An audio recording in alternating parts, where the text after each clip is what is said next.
Hello everyone, स्वागत है बेटा आप सबका हमारे इस नए लेक्चर में कोऑर्डिनेट ज्योमेट्री के। और बेटा आज का लेक्चर बहुत एक्साइटिंग होने वाला है क्योंकि आज हम बेटा एक्चुअल में जो कोऑर्डिनेट ज्योमेट्री है वो स्टार्ट करेंगे। पिछले जो बेटा दो लेक्चर हमारे थे उसमें तो हमने बेसिक्स देखे थे कि फैमिली ऑफ क्वाड्रिलेटरल्स क्या होता है या ट्राइंगल के अंदर के स्पेशल पॉइंट्स क्या होते हैं, लेकिन असल सेंस में जो कोऑर्डिनेट ज्योमेट्री होता है, कार्टेशियन प्लेन होता है, डिस्टेंस फॉर्मूला होता है, सेक्शन फॉर्मूला होता है, इस सारी चीजों पे बेटा चर्चा आज होगी और आज का लेक्चर बहुत इंपॉर्टेंट है। जरूर बेटा ये मैं बात मानता हूं कि इसमें से कई सारी चीजें आपने ऑलरेडी पढ़ी होंगी क्लास 9th में, क्लास 10th में, तो एक काइंड ऑफ आपका रिवीजन भी हो जाएगा अगर आपको कुछ नहीं आता होगा तो। चलिए बेटा स्टार्ट करते हैं हमारे इस नए लेक्चर की।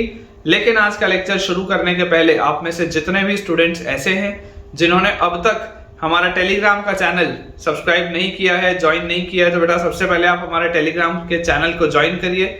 उसे ज्वाइन करने से आपको बेटा दो बेनिफिट्स हैं। पहला बेनिफिट तो ये है कि जो भी बेटा मैं लेक्चर पोस्ट करता हूं उसके अपडेट्स उसी समय टेलीग्राम चैनल में आ जाते हैं, तो आपका कोई भी लेक्चर कभी भी मिस नहीं होगा। क्योंकि आप अगर 12th के हैं तो आपको 12th का तो लेक्चर देखना ही चाहिए, लेकिन एट द सेम टाइम बेटा आपको 11th के भी लेक्चर्स देखने चाहिए फॉर रिविजन पर्पस।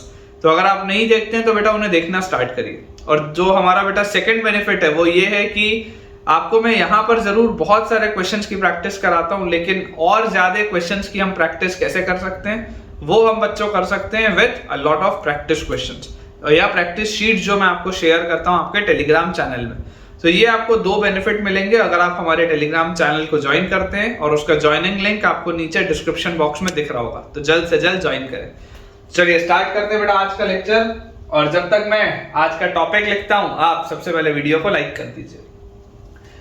तो बेटा मैंने आपको स्पेशल पॉइंट्स बताए थे ट्राइंगल के अंदर के, मैंने आपको उसमें उन स्पेशल पॉइंट्स में सेंट्रॉइड बता दिया था। सेंट्रॉइड के बाद मैंने आपको ऑर्थो सेंटर, सर्कम सेंटर और इन सेंटर, ये चार चीजें बताई थी। एक्स सेंटर के बारे में बेटा मैंने आपको कल नहीं बताया था, लेकिन बहुत बेसिक सी अगर मैं आप पे चर्चा करूं, ऑल्दो ये वाली चीज मैंने आपको सॉल्यूशंस ऑफ ट्राइंगल में पढ़ाई है, तो अगर आप सॉल्यूशंस ऑफ ट्राइंगल बेटा मुझसे पढ़ के आए हैं तो आपको पता होगा कि एक्स सेंटर का मतलब क्या होता है। मैं आपको बेसिक में बेटा बता देता हूं कि एक्स सेंटर का मीनिंग क्या है। तो अगर मान लीजिए आपके पास ये ट्राइंगल है एबीसी, ठीक है, अगर आपके पास ये ट्राइंगल है एबीसी, तो इस ट्राइंगल एबीसी में बच्चों आपको ये चीज पता होनी चाहिए कि एक्स सेंटर मतलब होता है वो वाले सर्कल का सेंटर जो इन तीनों साइड्स को एक्सटर्नली टच करे। वो वाले सर्कल का सेंटर जो इन तीनों साइड्स को एक्सटर्नली टच करे। कैसे एक्सटर्नली टच करे? तो आप इमेजिन करिए बच्चों कि इसका आप एंगल बाइसेक्टर ले लो, एंगल बी का, एक्सटर्नल एंगल बी का angle bisector, external angle C का एंगल बाइसेक्टर, और बेटा इंटरनल एंगल ए का एंगल बाइसेक्टर। ठीक है, जो एक्स सेंटर बनता है, एक्स सेंटर किनके किनके जॉइनिंग से बनता है? एक्स सेंटर की जॉइनिंग में बच्चों काम आता है external angle B, external angle C और इंटरनल एंगल ए। ठीक है, इनके बेटा कॉमन जो पॉइंट ऑफ इंटरसेक्शन आता है वहां से आपके पास एक्स सेंटर बनता है। और अगर आपको सॉल्यूशंस ऑफ ट्राइंगल याद होगा तो आपको ये बात भी बच्चों पता होगी कि हमारे पास एक ट्राइंगल के लिए तीन एक्स सेंटर्स पॉसिबल हैं। पहला एक सेंटर होता है जो बनता है वर्टेक्स ए के सामने, दूसरा एक सेंटर बनता है जो बनता है वर्टेक्स बी के सामने, ये दूसरा एक सेंटर होता है, और तीसरा एक सेंटर बनता है बच्चों वर्टेक्स सी के सामने। तीन हमारे पास एक सेंटर बनते हैं। In front of vertex A is named as I1, vertex B के सामने वाले को I2 और वर्टेक्स सी के सामने वाले को I3। और बनाने का तरीका बहुत सिंपल सा होता है। क्या है वो तरीका? वो तरीका ये है कि आप जानते हैं कि आपका ये जो सर्कल होगा वो इसको एक्सटर्नली टच करेगा, तो अगर बेटा वो इसको एक्सटर्नली टच करेगा तो आप यहां से परपेंडिकुलर ड्रॉप करिए। ठीक है, क्योंकि रेडियस और टेंजेंट बेटा, रेडियस और टेंजेंट पॉइंट ऑफ कांटेक्ट पे क्या बनाते हैं? 90 डिग्री। ठीक है ना, इसको अपन I1 लिख लेते हैं इस तरीके से। तो रेडियस और टेंजेंट क्या बनाते हैं? 90 डिग्री। यहां पर भी आप देखेंगे तो रेडियस और टेंजेंट बच्चों बनाते हैं 90 डिग्री। ये आपके पास रेडियस R1 है, ये भी रेडियस R1 है, ये भी रेडियस R1। ठीक है, इस तरीके से अपने पास बनता है। और सर्कल वो होता है जो इसको टच करते हुए जाए, ठीक है ना, जो इन पॉइंट्स को एक्सटर्नली टच करता हुआ जाए। This is your circle. तो इस तरीके का बेटा मैं रफ हैंड से बना रहा हूं, लेकिन फिर भी काफी सुंदर फिगर बन गया, ऐसा मेरे को लग रहा है कि अच्छा फिगर बन गया। ठीक है, आपको एक फील आ रही होगी कि एक्स सेंटर का मतलब क्या है। ये आपका पहला एक्स सर्कल है, ठीक है ना, एक्स सर्कल, उसका centre is x centre. Total कितने एक्स सेंटर संभव हैं? 3। तो टोटल कितने एक्स सर्कल संभव हैं? 3।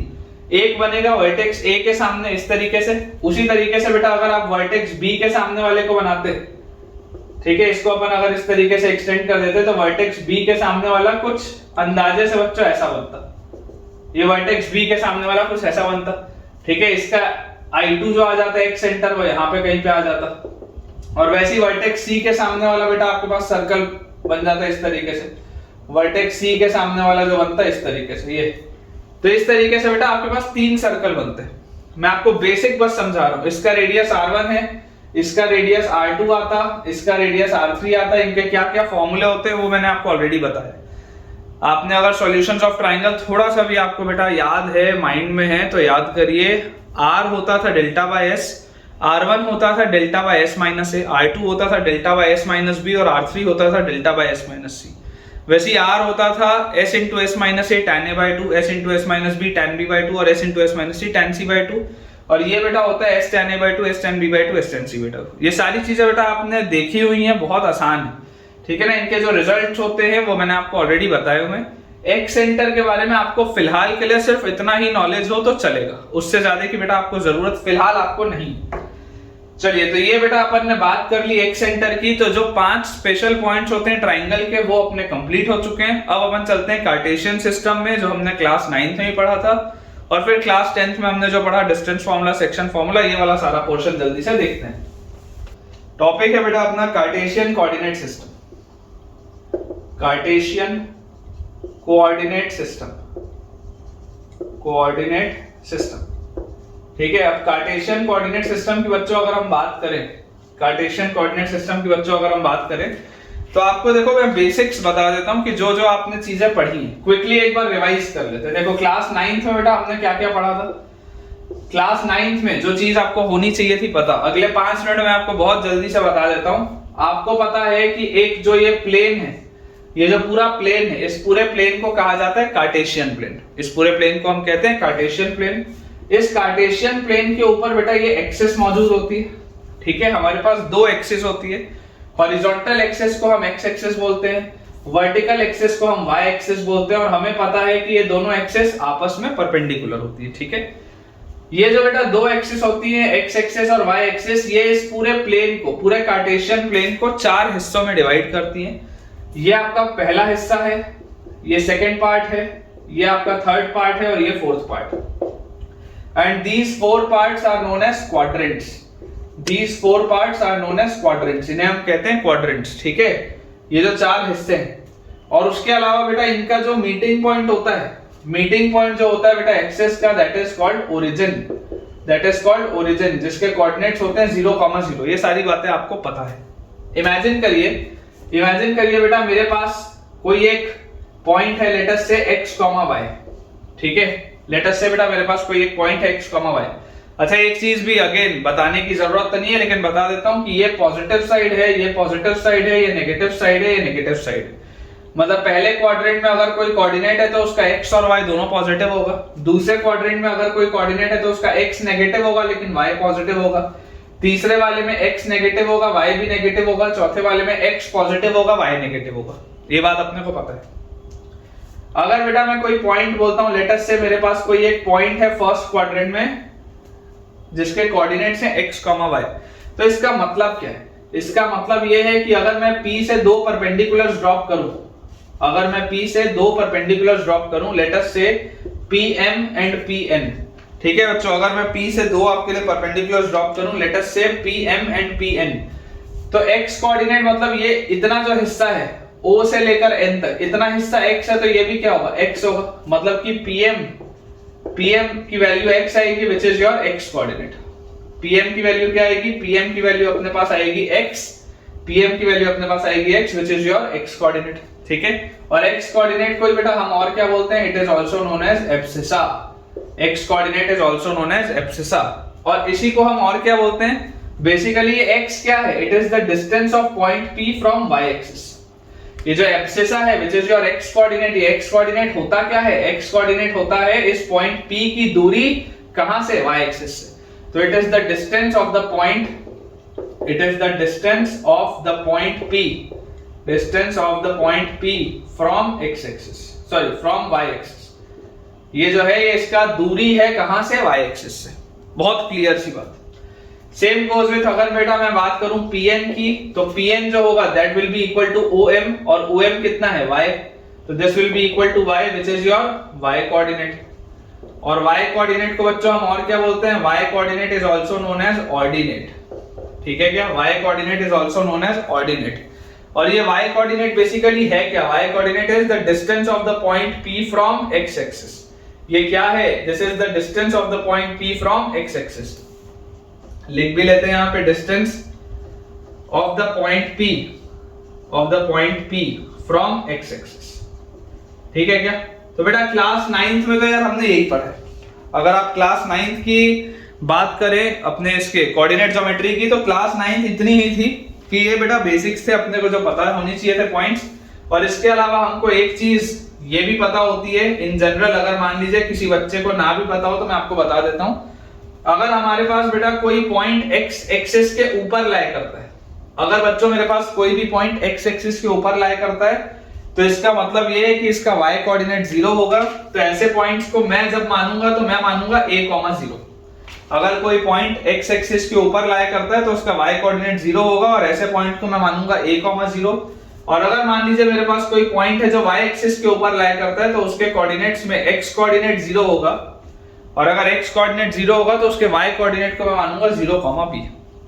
ठीक है बेटा, ये अपने पास चीज है, और यही आपके पास क्लास 9th के कोऑर्डिनेट ज्योमेट्री में था। इसके बाद बच्चों अब बात आ जाती है डिस्टेंस फार्मूला की। तो क्लास 9th के बाद बेटा अगर अपन क्लास 10th की कोऑर्डिनेट ज्योमेट्री में आए, तो क्लास 10th में अपन ने सबसे पहले क्या पढ़ा, डिस्टेंस फार्मूला। ठीक है क्या, अपन ने जो सबसे पहले बेटा चीज पढ़ी दैट वाज डिस्टेंस फार्मूला। अब डिस्टेंस फार्मूला है क्या, व्हाट इज डिस्टेंस फार्मूला? तो आपको बहुत बेटा सिंपल सी ये बात पता है कि अगर हमारे पास हमारे कार्टेशियन प्लेन में, अगर हमारे पास हमारे कार्टेशियन प्लेन में कोई भी दो पॉइंट्स मौजूद है, any two points, let us से point A and point B। Point A के मेरे पास कोऑर्डिनेट्स हैं x1 y1, और पॉइंट B के मेरे पास कोऑर्डिनेट्स हैं x2 y2। इस तरीके से बेटा लेट अस से मेरे पास कोई भी दो पॉइंट्स मौजूद है, point A and point B। अब बच्चों मैं आपको ये बोल रहा हूं कि आपको ये बात तो देखो याद होगी कि AB का जो डिस्टेंस होता है, AB की जो दूरी होती है, A और B की दूरी, that is root over x1 minus x2 का square plus y1 minus y2 का स्क्वायर। ठीक है ना, root over x1 minus x2 का square plus y1 minus y2 का स्क्वायर। आप इसको root over x2 minus x1 का square plus y1 minus y2 का स्क्वायर भी लिख सकते हो। आप इसको root over x2 minus x1 का square plus y2 minus y1 का स्क्वायर भी लिख सकते हो। आप इसी चीज को root over x1 minus x2 का square plus y2 minus y1 का स्क्वायर भी लिख सकते हो। आपकी इच्छा, आपको जो लिखना, सबसे आंसर सेम ही आएगा, क्योंकि बेटा आपको देख रहा है यहाँ पर देखो परफेक्ट स्क्वायर लगा है, ऊपर बेटा स्क्वायर लगा है, तो अंदर आप x1 माइनस x2 लिखे या x2 माइनस x1 लिखे कोई फर्क नहीं पड़ रहा। आप अंदर y1 माइनस y2 लिखे या y2 माइनस y1 लिखे कोई फर्क नहीं पड़ रहा। सबसे आपको जो रिजल्ट निकल के आएगा वो सेम आएगा। पर्पस सिर्फ ये है कि एक कोऑर्डिनेट इसका पकड़ो, एक कोऑर्डिनेट इसका पकड़ो, दोनों को सब्ट्रैक्ट करो और उसका स्क्वायर कर दो। फिर एक कोऑर्डिनेट y वाला इसका, y वाला इसका, दोनों को सब्ट्रैक्ट करो और स्क्वायर कर दो, पूरी चीज ऐड करके रूट लगा दो। ये आपने क्लास 10 पे पढ़ा है। इसका बेटा देखो डेरिवेशन हालांकि कोई भी काम का नहीं है, डेरिवेशन इसका कोई भी काम का नहीं है, लेकिन मैं आपको क्विकली 1 मिनट में बता देता हूं कि हमने देखो जो चीज पढ़ी थी, हमने चीज क्या पढ़ी थी कि अगर ये x1, y1 है तो ये आपके पास आएगा x1, 0, ये x2, y2 है तो ये आपके पास आएगा x2, 0, मतलब इन दोनों के बीच की दूरी आएगी x2 माइनस x1। तो अगर ये x2 माइनस x1 आएगी तो ये जो हॉरिजॉन्टल डिस्टेंस है ये भी x2 माइनस x1 होगा। वैसे ही अगर ये x1, y1 है तो इस पॉइंट का कोऑर्डिनेट आएगा 0, y1, और ये अगर आपके पास बेटा x2, y2 है तो ये आ जाएगा आपके पास 0, y2। तो अगर ये हिस्सा y1 है, ये पूरा y2 है, तो ये दोनों की बेटा ये जो दूरी आएगी, ये वाला part, this will B y2 minus y1। ठीक है क्या, और ये जो x2 माइनस x1 है ये हॉरिजॉन्टल है। बहुत सिंपल सी बच्चों बात है कि आपको ये एक राइट एंगल ट्रायंगल दिख रहा है, इस राइट एंगल ट्रायंगल में आप पाइथागोरस थ्योरम लगा दो, तो x2 माइनस x1 का whole square plus y2 minus y1 का whole square is equal to hypotenuse का स्क्वायर विच इज ab का स्क्वायर। तो ये निकल आएगा। ठीक है, इतना सा इसका बेटा डेरिवेशन था। चलिए अपन इसमें सवाल देखते हैं। इसमें सवाल हमारे लिए 11th के लिए हमारे पास कैसे सवाल आ सकते हैं अपन वो देखते हैं। डिस्टेंस फॉर्मूला आपको पता ही। इसमें बेटा मैं आपको सवाल कराने के पहले एक चीज और बता देता हूं, उसके बाद मैं आपको क्वेश्चन कराता हूं। एक चीज और बता देता हूं कि आपको एक चीज बच्चों और पता होनी चाहिए, ऑल्दो ये चीज पता भी आपको हो सकती है कि अगर मान लीजिए बेटा मेरे को किसी भी पॉइंट की ओरिजिन से दूरी निकालनी है, मुझे अगर बच्चों किसी भी पॉइंट की ओरिजिन से दूरी निकालनी कि लेट अस से ये एक पॉइंट P है विच इज x, y और मुझे ओरिजिन से इसकी दूरी निकालनी है, मुझे अगर OP निकालना है तो ओरिजिन के कोऑर्डिनेट्स तो क्या होते हैं 0, 0, तो answer will be root over x square plus y square. अपने को पता होना चाहिए, पता होता भी है कई बच्चों को कि x माइनस 0 का whole square plus y minus 0 का होल स्क्वायर। आप चाहें तो डायरेक्टली अपना आंसर बच्चों इस तरीके से भी लिख सकते हैं, है ना। ओरिजिन से किसी भी पॉइंट की दूरी is root over x square plus y square, एकदम सिंपल। चलिए सवाल देखते हैं हमारे लिए इसमें किस तरीके के क्वेश्चंस काम आ सकते हैं। लिखा है हमारे पास find the distance, find the distance, find the distance between the points, find the distance between the points, find the distance between the points t square या t1 square comma 2t1, t1 square comma 2t1 and t2 square comma 2t2, t1 square comma 2t1 and t2 square comma 2t2 if t1 and t2, if t1 and t2 are the roots of, if t1 and t2 are the roots of, किसके roots हमको दिए हुए हैं x square minus 2 root 3x plus 2 is equal to 0। ठीक है क्या? ये बेटा अपने पास सवाल है कि t1 and t2 are the roots of this equation, तो आपको बेटा इसके बीच का डिस्टेंस बताना है। अब आप इस बात को समझने की कोशिश करें कि ऐसे सवालों में बेटा आपको एग्जैक्ट रूट की वैल्यू नहीं निकालनी होती है, आपको एग्जैक्ट रूट की वैल्यू नहीं निकालनी। आप इसमें क्वाड्रेटिक फॉर्मूला लगा के बराबर रूट मत निकालिए, आप अपना दिमाग इस बात पे लगाइए कि यार अगर इस इक्वेशन के मुझे रूट्स t1 और t2 दिए हैं, अगर इस इक्वेशन के रूट्स बच्चों मुझे t1 और t2 दिए हुए हैं तो सम ऑफ रूट्स क्या होगा? Sum of roots will be minus b by a, मतलब that will be 2 root 3। Product of roots क्या होगा? Product of roots that will be c by a, मतलब कि 2। ये बात क्लियर है। t1 प्लस t2 मेरे पास आ गया, t1 t2 मेरे पास आ गया। अब डिस्टेंस फॉर्मूला की अगर मैं बात करूं तो दोनों के बीच के डिस्टेंस अगर ab है, लेट अस से बेटा अगर दोनों का डिस्टेंस बीच का ab है तो ab का स्क्वायर क्या होगा? ab का square will B t1 square minus t2 square का होल स्क्वायर, है ना, x1 माइनस x2 का whole square plus y1 minus y2 मतलब 2t1 माइनस 2t2 का होल स्क्वायर। यही आएगा। मैंने रूट हटा के यहां पर भी स्क्वायर लगा दिया, बात तो वही। तो यहां से आपके पास देखो क्या चीज आ गई, ab का स्क्वायर इज इक्वल टू ये t1 square minus t2 square लिखा हुआ है, this will B t1 minus t2 into t1 plus t2, और इस पूरे का स्क्वायर था तो इसका भी स्क्वायर आ गया, और प्लस 2 अगर कॉमन निकालूंगा तो 2 स्क्वायर 4 बाहर निकलेगा और अंदर आ जाएगा t1 माइनस t2 का स्क्वायर। ये चीज आएगी अपने पास, देख लीजिए आप ध्यान से। अब ये t1 माइनस t2 का स्क्वायर बेसिकली होता क्या है? आप ध्यान से अगर यहां पर देखोगे, मैं आपको यहां पर बता देता हूं, t1 माइनस t2 का जो स्क्वायर होता है, अगर आप में से किसी को ना पता हो तो यहां पर स्टार लगा के लिख लेंगे। किसी को अगर ना पता हो बच्चों तो स्टार लगा लेंगे। देखो t1 माइनस t2 का होल स्क्वायर अगर आप लिखते हैं तो इसको आप एक्सपैंड करते तो आपके पास क्या आता है? t1 square plus t2 square minus 2 t1 t2 आता, माइनस 2 t1 t2। इसमें अगर बेटा मैं प्लस 2 t1 t2 कर दूं और एक और माइनस 2 t1 t2 कर दूं तो कर सकते हैं, कोई दिक्कत की बात नहीं।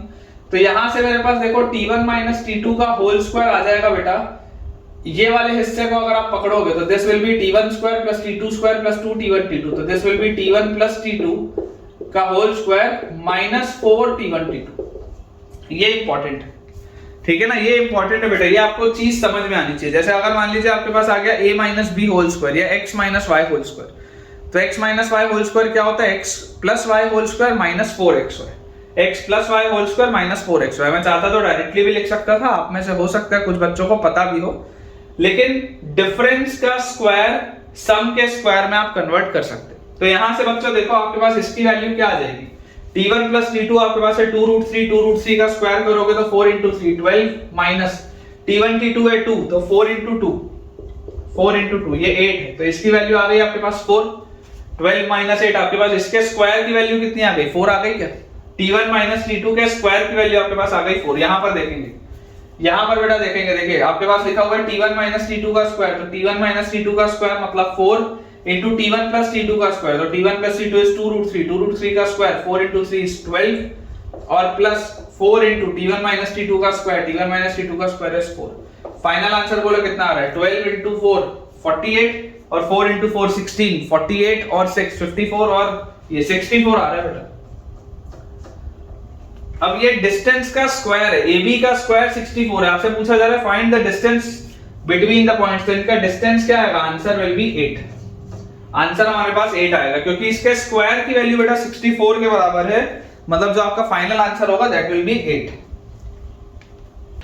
नेक्स्ट हमारे पास जो बेटा सवाल लिखा हुआ है ये एक इंपॉर्टेंट क्वेश्चन है, ठीक है। मैंने आपको बच्चों एक याद करो चीज बोली थी, मैंने आपको क्या चीज बोली थी? मैंने आपको ये बोला था कि कभी भी अगर आपसे सर्कम सेंटर के कोऑर्डिनेट्स पूछे जाएं, लास्ट लेक्चर में मैंने आपको बताया था कि कभी भी अगर आपसे बेटा सर्कम सेंटर के कोऑर्डिनेट्स पूछे जाएं, आपको उसके फॉर्मूले को याद रखने की जरूरत नहीं है।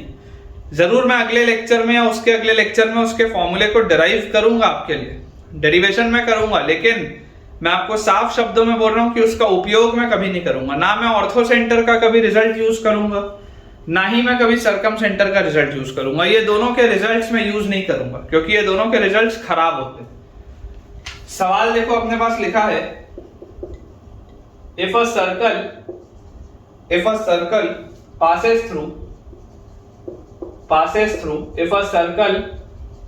through 9,3,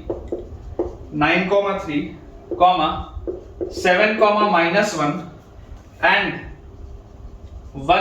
-1, 9,3, 7, -1 and 1, -1, then find its center and radius, then find its center and radius। कि आपको इसका सेंटर और रेडियस बेटा बताना है, ठीक है। कि ये अपने पास देखो सवाल लिखा है। अब थोड़ा सा आप बेटा ध्यान से इसको सोचने की कोशिश करो कि ये जो है बेसिकली ये 3 कोऑर्डिनेट्स आपको अगर एक ट्राइंगल के दिए होते, ठीक है ना, आप ऐसे इसको इमेजिन करिए कि अगर मैं इस तरीके से आपके लिए एक फिगर बनाता, मैं बोलता कि यार ये A है, ये B है, ये C है। A के कोऑर्डिनेट्स है हमारे पास 9,3, B के कोऑर्डिनेट्स है हमारे पास 7, -1 और C के कोऑर्डिनेट्स है 1, -1। और बेटा अगर मैं आपको बोलता कि यार ये 3 कोऑर्डिनेट्स बच्चों मेरे पास दिए हुए हैं और मुझे बोला जा रहा है कि यार इनसे पास होने वाले सर्कल का सेंटर बताओ, तो यार इनसे पास होने वाला सर्कल जो होगा वो तो सर्कम सर्कल होगा ना। ये सर्कल की खास बात क्या होगी कि ये circle will be circum circle. ये सेंटर की खास बात क्या होगी? This will B circum centre, this will B circum centre. यही चीज का तो हमको ध्यान रखना है। अब इस सवाल में मैं आपके लिए बेटा जिस तरीके से सर्कम सेंटर निकालूंगा, आपको मेन ध्यान उसी चीज पर रखना है, ठीक है ना। इस सवाल के लिए मैं आपको जैसे भी सर्कम सेंटर अभी निकाल के दिखाऊंगा, आपका पूरा ध्यान उसी पे होना चाहिए कि अगर कभी भी किसी भी सवाल में अगर आपसे सर्कम सेंटर पूछा जाएगा तो एक अप्रोच ये है आपके पास, और भी अप्रोचेस हैं, सिखाऊंगा समय के साथ, लेकिन एक अप्रोच ये है, डायरेक्टली फॉर्मूला नहीं लगाना है। एक अप्रोच बेटा मैं आपको देखिए बताता हूँ। आप इमेजिन करिए इस तरीके से आपके पास अगर एक सर्कल दिया हुआ है, ठीक है, अपन ये ऐसे डॉट करके इसको फिगर को बना देते हैं ताकि अपने को ये फिगर ठीक सा दिखे। इस तरीके से कुछ अपन ने बेटा देखो अंदाजे से इस तरीके का एक आपके लिए सर्कल बना दिया और उसमें अपन ने बना लिया एक ट्राइंगल, और इस सर्कल का सेंटर बोल देते हैं कुछ यहाँ पर आपके पास होगा। तो आपको एक बात पता है कि यार सर्कम सर्कल वाले सर्कल में खास बात क्या होती है कि ये सर्कम सेंटर की खास बात क्या है? सर्कम सेंटर की खास बात ये है कि इससे पास होने वाले जो बेटा आपके पास जो 3 वर्टिसेस इसका डिस्टेंस होगा, तीनों वर्टिसेस से इसका बच्चों जो डिस्टेंस आएगा वो डिस्टेंस क्या होगा? वो डिस्टेंस आपका सेम होगा। सर्कम सेंटर की खास बात तो यही है कि सर्कम सेंटर की दूरी तीनों वर्टिसेस से सेम होती है and that is equal to circumradius. वही तो सर्कम रेडियस होता है। जो रेडियस है वो बेसिकली क्या है? कैपिटल आर है, सर्कम रेडियस है। सॉल्यूशंस ऑफ ट्रायंगल में हमने पढ़ा है। मैं आपको बेटा ये बोलता हूं कि ये जो आपने सर्कल का सेंटर, सरकम सेंटर आपने O माना है, लेट अस से मैं इसके कोऑर्डिनेट्स मान लेता हूं A, B। मुझे A, B की बस वैल्यू बतानी, मान लेते हैं इसको A, B। तो बेटा देखिए इंपॉर्टेंट चीज क्या है, इंपॉर्टेंट चीज ये है कि OA will be equal to OB will be equal to OC will be equal to radius R। ये बात श्योर कि OA will be equal to OB will be equal to OC will be equal to radius R। तो यार यहां से मैं आपको ऐसा बोल सकता हूं क्या कि OA का square will be equal to OB का स्क्वायर, फिर OA का square will be equal to OC का स्क्वायर, फिर OB का square will be equal to OC का स्क्वायर। ऐसा बोल सकता हूं क्या मैं? देखो ये मैं स्क्वायर क्यों कर रहा हूं, क्योंकि वो डिस्टेंस फॉर्मूले में रूट आता है ना, तो रूट हटाने के लिए। तो दिस इंप्लाइज OA का स्क्वायर, OA का स्क्वायर क्या होगा बेटा, OA का square will be A minus 9 का स्क्वायर प्लस B माइनस 3 का square is equal to OB का स्क्वायर। OB क्या है, OB का स्क्वायर इज A माइनस 7 का स्क्वायर प्लस B प्लस 1 का स्क्वायर। ये आ गया अपने पास पहला इक्वेशन। सेकंड है OA square is equal to OC square. तो OA square is A minus 9 का स्क्वायर प्लस A माइनस 9 का स्क्वायर प्लस OA स्क्वायर लिख रहे हैं तो B माइनस 3 का स्क्वायर, B माइनस 3 का square is equal to OC का स्क्वायर। तो OC का बच्चों अगर आप स्क्वायर करेंगे तो आपके पास आ जाएगा A माइनस 1 का स्क्वायर प्लस B प्लस 1 का स्क्वायर। ये आ जाएगा आपके पास, देख लो आप, ये चीज आपके पास आ जाएगी। और इसके बाद देखो अगर मैं एक चीज ध्यान से देखूं तो मुझे यार एक चीज समझ में आती है कि मुझे तीसरे इक्वेशन को लिखने की हो सकता है जरूरत ही ना पड़े, या पड़ेगी भी तो आखिरी में कर लेंगे। पहले तो आप इन्हीं दोनों इक्वेशन को देख लो, क्योंकि आपके पास कितने वेरिएबल हैं, फिलहाल आपके पास केवल 2 वेरिएबल है, that is A and B। और मेरे पास कितने इक्वेशन है, मेरे पास 3 इक्वेशन है, तो सवाल तो सॉल्व हो ही जाएगा। ठीक है ना। तो कभी भी बेटा सरकम सेंटर अगर पूछा जाए तो आप रेडियस इक्वेट करके ही सॉल्व करेंगे using distance formula. Multiple approaches है, सिखाऊंगा, जैसे जैसे आगे बढ़ेंगे सिखाऊंगा। आप बेटा जैसे ही इनको सब्ट्रैक्ट करेंगे, इनको बच्चों जैसे ही आप सब्ट्रैक्ट करेंगे आपको दिखाई देता है कि यार ये कटेगा, ये तो 0 आ गया, दिस इज इक्वल टू। इसको बेटा आप इससे सब्ट्रैक्ट करोगे, ऊपर वाले को नीचे वाले से कर लो या नीचे वाले को ऊपर वाले से कर लो, बात एक ही। नीचे वाले ऊपर वाले से आप नीचे वाले को सब्ट्रैक्ट करो तो आपके पास आएगा A माइनस 7 का स्क्वायर माइनस A माइनस 1 का स्क्वायर। तो यार यहां से मेरे पास आ गया A माइनस 7 का square is equal to A minus 1 का स्क्वायर। ये चीज आ गई, A माइनस 7 का square is equal to A minus 1 का स्क्वायर। तो यार यहां से या तो A माइनस 7 की वैल्यू A माइनस 1 के बराबर होगी, जो कि पॉसिबल नहीं है, A से A कट जाएगा, सवाल ही बेकार हो जाएगा। और या तो A माइनस 7 की वैल्यू 1 माइनस A के बराबर होगी, तो 2A की वैल्यू यहां से आएगी 8 और A की वैल्यू आपके पास आएगी 4। ठीक है ना, यहां से देख लो 2A की वैल्यू आएगी 8 और A की वैल्यू आपके पास आ जाएगी 4। और जैसे ही बेटा आपके पास A की वैल्यू 4 आई, आप A की वैल्यू 4 को उठा के डाल दो किसी भी इक्वेशन में। A की वैल्यू 4 को बेटा आप किसी भी इक्वेशन में डाल दो। चलो पहले इक्वेशन में डालते हैं A की वैल्यू 4 को। जैसे 4 डालोगे तो 4 माइनस 9 का स्क्वायर मतलब माइनस 5 का स्क्वायर होता है 25, फिर प्लस B माइनस 3 का स्क्वायर, B माइनस 3 का square is equal to 4 minus 7 मतलब माइनस 3 का स्क्वायर 9 और प्लस B प्लस 1 का स्क्वायर। ये लिखा है अपने पास, ये चीज लिखी है। तो यार इसको अगर मैं ओपन अप करूंगा तो मेरे पास आएगा 25 plus B square minus 6B plus 9 is equal to 9 plus B square plus 2B plus 1। यही आएगा क्या, देख लो। तो ये 9 से 9 गया, ये B स्क्वायर से B स्क्वायर गया। अगर बेटा मैं टर्म्स को एक साइड लेके आऊं तो यहाँ 25 है, यहाँ 1 है, 24 इज इक्वल टू यहाँ 2B है, वो 6B उधर गया तो 8B। तो यार यहाँ से तो B की वैल्यू मेरे पास 3 आ गई, A की वैल्यू 4 आई और B की वैल्यू 3 आ गई। मतलब कि मेरे को सर्कल का सेंटर मिल गया। सर्कल का सेंटर क्या मिला, सर्कल का बच्चों सेंटर मिला 4,3। क्या यही मेरा सर्कम सेंटर है? बिल्कुल सही बात, यही मेरा सर्कम सेंटर है। ये तो निकालना था मुझे। फिर पूछा जा रहा है रेडियस। यार अब रेडियस निकालने में कौन सी बड़ी बात है, डिस्टेंस फार्मूला लगा लो, डिस्टेंस फार्मूला लगा लो। तो डिस्टेंस फार्मूला के हिसाब से अगर आप OA निकालोगे तो OA will be root over 9 minus 4 का स्क्वायर, तो 25 प्लस 3 माइनस 3 का स्क्वायर तो 0। तो आपके पास देखो 25 प्लस 0 इज 25, उसका रूट इज 5। तो रेडियस कितना आ जाएगा 5। बहुत आसान सी बात है। तो रेडियस आपके पास आ गया बच्चों 5 यूनिट्स, रेडियस इज 5 यूनिट्स। और सर्कल का जो सेंटर है बेटा, सर्कम सेंटर, दैट इज 4,3। ठीक है क्या, सर्कल का सेंटर आपके पास आ जाएगा बच्चों 4,3, A, B is 4,3 and radius is 5। एकदम बेटा देखो आसान आसान से सवाल है, ध्यान रखेंगे। चलिए अगला सवाल देखते हैं। चलिए बेटा देखिए अगला सवाल अपने पास लिखा हुआ है। नेक्स्ट क्वेश्चन दिया है, फाइंड द डिस्टेंस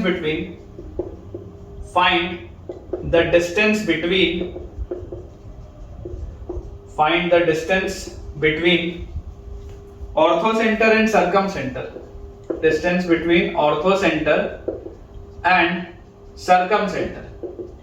ठीक है, ऑर्थोसेंटर एंड सर्कमसेंटर के बेटा बीच की दूरी पूछी जा रही है। और आपको एक चीज तो पता है कि मैंने तो आपको ऑर्थोसेंटर और सर्कमसेंटर का कोऑर्डिनेट निकालना ही नहीं सिखाया। अब इसको कैसे करेंगे? Find the distance between orthocentre and circumcentre of a triangle, orthocentre and circumcentre of a triangle whose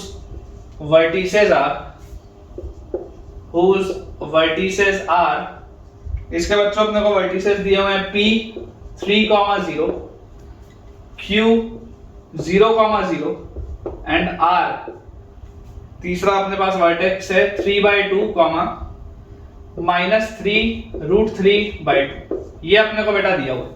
आपको पूछा जा रहा है कि इस ट्राइंगल के, जिसके ये 3 वर्टेक्स होंगे, इस ट्राइंगल के ऑर्थोसेंटर और सर्कमसेंटर के बीच की आपको दूरी हमको बतानी है। कभी भी बेटा इस तरीके का अगर आपके पास सवाल आए और आपको ऐसा लगे कि यार हमें तो ऑर्थोसेंटर भी नहीं पता कहाँ होगा, उसके कोऑर्डिनेट्स तो सर ने निकालने कभी नहीं सिखाया, ना ही कभी सिखाऊंगा, मैं तो आपको कभी भी इसके फॉर्मूले को लगाने बोलूंगा ही नहीं, और ना ही मुझे को सर्कमसेंटर का फॉर्मूला लगाना है। तो मैं बेटा सबसे पहले क्या करूंगा, मैं इन 3 कोऑर्डिनेट्स को ध्यान में रखते हुए पहले देखूंगा कि ये ट्राइंगल कोई स्पेशल ट्राइंगल तो नहीं है कहीं।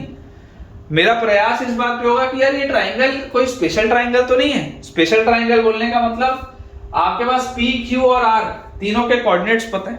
P, Q और R तीनों के आपके पास बेटा कोऑर्डिनेट्स हैं। आप सबसे पहले PQ का डिस्टेंस बताइए। Distance of PQ will be 3 - 0 का स्क्वायर प्लस 0 - 0 का square.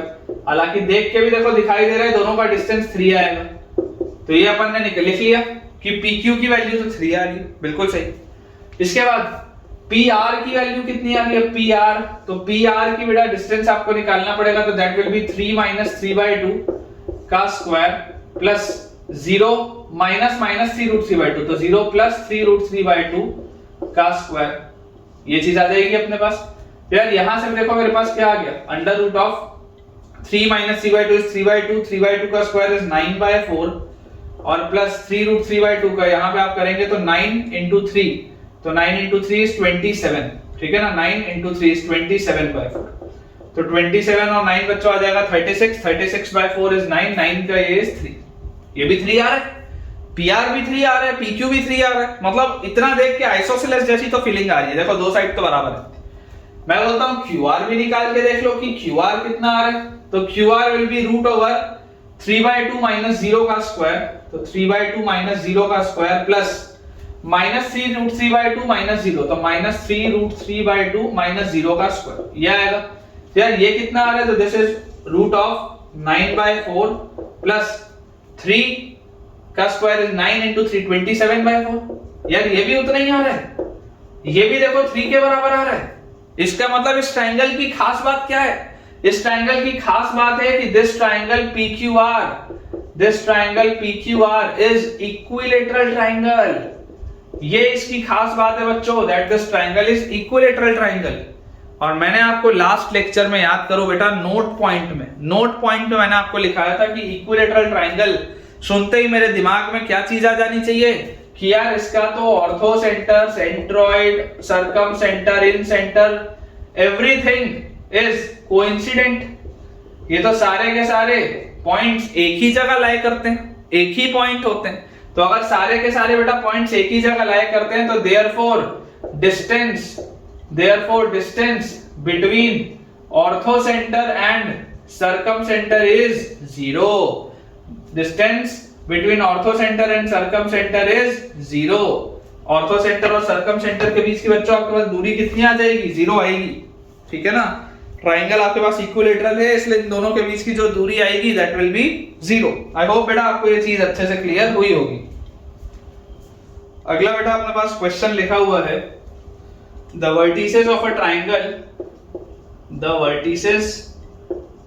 Triangle the vertices of a triangle are A 0,0, B 2,3 and C 0,4।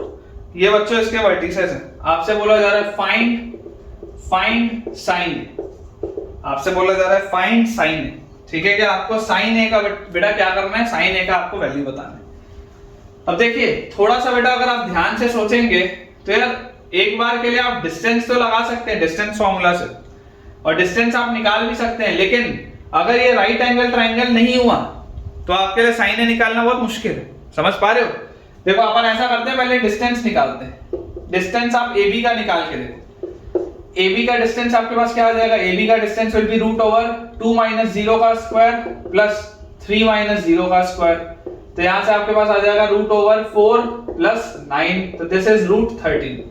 ठीक है, क्या AB की वैल्यू अपने पास आ गई रूट 13। फिर हम ऐसा करते हैं AC निकाल के देखते हैं, तो AC will be root over AC, तो 0 - 0 तो 0 ही होता है। ठीक है, तो 0 का स्क्वायर प्लस 0 - 4 का स्क्वायर, तो 4 स्क्वायर। तो यार AC तो 4 आ रहा है, AC तो आपके पास 4 आ रहा है, दिखाई दे भी रहा है। और अगर मैं बेटा बात करूं BC के डिस्टेंस की, तो दिस विल बी 2 - 0 का स्क्वायर प्लस 3 - 4 का स्क्वायर, 3 - 4 का स्क्वायर। थोड़ा सा डायरेक्टली लिख रहे हैं 3 - 4 का स्क्वायर। तो यहां से आपके पास ये कितना आ जाएगा, अंडर रूट ऑफ 2 का स्क्वायर इज 4 + 1। यार ये तो रूट 5 आ रहा है, ये तो रूट 5 आ रहा है। अब समझने वाली बात क्या है, समझने वाली बेटा बात ये है कि देखो सबसे जो बड़ा साइड है, सबसे बड़ा साइड तो 4 है। सबसे बड़ा साइड क्या है, सबसे बड़ा साइड है आपके पास 4। और मुझे एक चीज ये भी दिखाई दे रही है कि यार ये कहीं भी राइट एंगल ट्राइंगल तो नहीं है, क्योंकि इसका स्क्वायर प्लस इसका स्क्वायर तो 18 आएगा और इसका स्क्वायर 16 आएगा। राइट एंगल ट्राइंगल होता तो दो साइड्स के स्क्वायर का सम तीसरे साइड के स्क्वायर के बराबर होता। तो एक बार के लिए मैं बोल देता कि राइट एंगल अगर होता तो साइन ए अपन निकाल लेते, तब हम साइन ए निकाल सकते थे। लेकिन इसमें तो यार कुछ भी ऐसा नहीं हो रहा, इसमें तो कुछ भी ऐसा नहीं हो रहा कि साइन ए हम निकाल पाए, क्योंकि ये तो एक जनरल सा ट्राइंगल है। This is a general triangle. तो अगर एक जनरल ट्राइंगल होगा तो जनरल ट्राइंगल में बच्चों आप याद करो, जनरल ट्राइंगल में याद करो साइन ए अगर आपको निकालना है, साइन ए, तो मैं आपको बोलता हूं याद करिए बच्चों, कॉस ए क्या होता था, सॉल्यूशंस ऑफ ट्राइंगल में पढ़े थे। अगर मुझे तीनों साइड्स का लेंथ पता हो, अगर मुझको तीनों साइड्स का लेंथ पता हो तो cos a होता है b² + c² - a² / 2bc। यही होता है क्या, b² + c² - a² / 2bc। देखो bc का लेंथ आपके पास है रूट 5, ये बेसिकली स्मॉल a के बराबर है। फिर ab का लेंथ है रूट 13, तो ये बेसिकली स्मॉल c के बराबर है। और ac का वैल्यू बच्चों आपके पास 4, तो यार ये बेसिकली b का वैल्यू है, स्मॉल b का। तो यार अगर मैं फॉर्मूले में डालूं तो b² मतलब 16 प्लस c² मतलब कि 13 माइनस a² मतलब कि 5 upon twice of b into c मतलब कि 4 इंटू 13 रूट 13। ये आ रहा है आपके पास तो cos है, ये आ रहा है आपके पास तो cos है। तो cos a की वैल्यू देखो कितनी आ जाएगी, सॉल्व करेंगे तो 16 और 13, 16 और 13 इज 29, 29 माइनस 5, 29 माइनस 5 इज कितना होता है बेटा, 29 माइनस 5 24। और ये आपके पास देखो 4 इंटू 2 8, 8 3 से 24 होता है। तो cos a बेटा कट आके आएगा 3/√13। cos a की वैल्यू सब कुछ कैंसिल आउट होके क्या आएगी, 3/√13। मुझे क्या निकालना है, मुझे निकालना है साइन है, मुझे निकालना है साइन है। तो मैं क्या बोल सकता हूं कि अगर cos a की वैल्यू बेटा 3/√13 है, तो आप अब इमेजिन करिए कि अगर मेरे पास कोई ट्राइंगल होता, या ट्राइंगल से चलो मत जाओ, तुम कंफ्यूज हो जाओगे, कई सारे बच्चे कंफ्यूज हो जाएंगे कि सर ये वो कंफ्यूजन आ जाएगा। अगर cos a का बेटा वैल्यू 3/√13 है, तो आप क्या बोल सकते हैं, sin a क्या होता है, sin a is √1 minus cos² है। sin a is √1 minus cos² है, तो √1 minus cos² a will be 9/13। ठीक है क्या, ये अपने पास आ जाएगा 13 माइनस 9, 13 माइनस 9 इज 4/13, जिसको आप लिख सकते हैं 2/√13। ठीक है क्या, देख लो बेटा ध्यान से, sin a का वैल्यू जो हमको निकालना था बेटा, sin a का वैल्यू आपके पास आ जाएगा 2/√13। बिल्कुल करेक्ट, ठीक है बिल्कुल करेक्ट बेटा, अपने को कोई हड़बड़ी नहीं है। भले आज का मेरा पूरा लेक्चर डिस्टेंस फॉर्मूला में चला जाए, लेकिन आपको ये वैरायटी ऑफ क्वेश्चंस पता होने चाहिए। ये क्लास 10th के लेवल के नहीं है, इसमें 11th का एप्लीकेशन देखो स्टार्ट हो चुका है, तो कंसेप्ट क्लियर होना बहुत जरूरी है।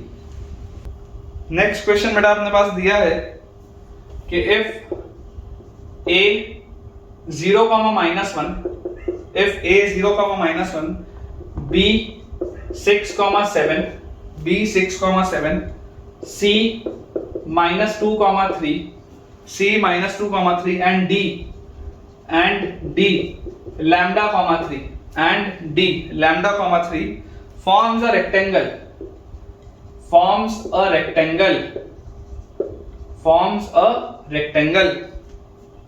then find the value of lambda,